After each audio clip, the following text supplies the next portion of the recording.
That's fine. But we want the Fury fight. I can't make it any clearer.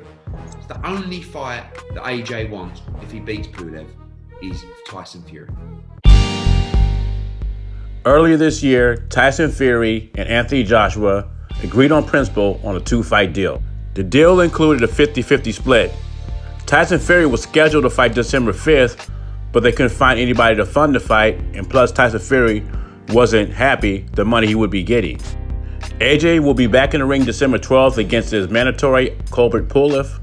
And Eddie Hearn's been stressing if Anthony Joshua wins against Pulev, he wants the Tyson Fury fight next. They don't want to wait.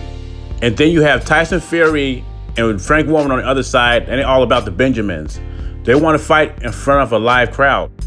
Anyway, with the mediation going on with Tyson Fury and Deontay Wilder, who knows when Tyson Fury will be getting back in the ring. Wilder happens to be victorious in the mediation, then it's going to be a trilogy in the first quarter of 2021.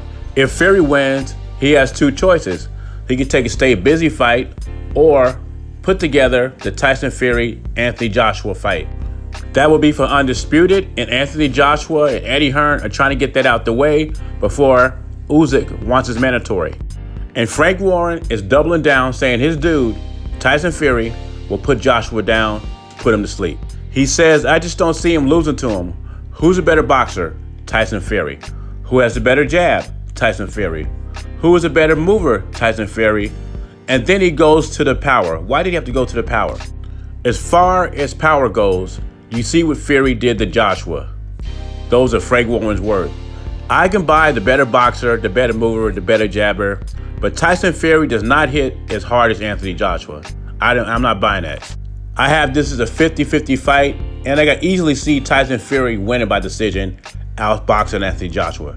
And to be honest with you, I can see a lot of scenarios happen. I can see Fury being ahead in the cards, Joshua catching Fury with an uppercut or something, and winning the fight that way. I just think this is going to be the best opponent Tyson Fury has faced. So it's not going to be as easy as everybody think it's going to be. But we got to look at the Pulev fight first. This fight will be different because I don't expect Fury to be so aggressive against Anthony Joshua because Joshua got a better arsenal. And Joshua is a better boxer than people give him credit for. And I think in this fight, they're going to be shocked how good he can box. But right now it's a build-up, and enjoy the juicy build-up because I don't expect this fight to take place until summertime 2021 or 2022. I just think the world will be in a better situation as far as the pandemic go. That way, this fight would have a live crowd.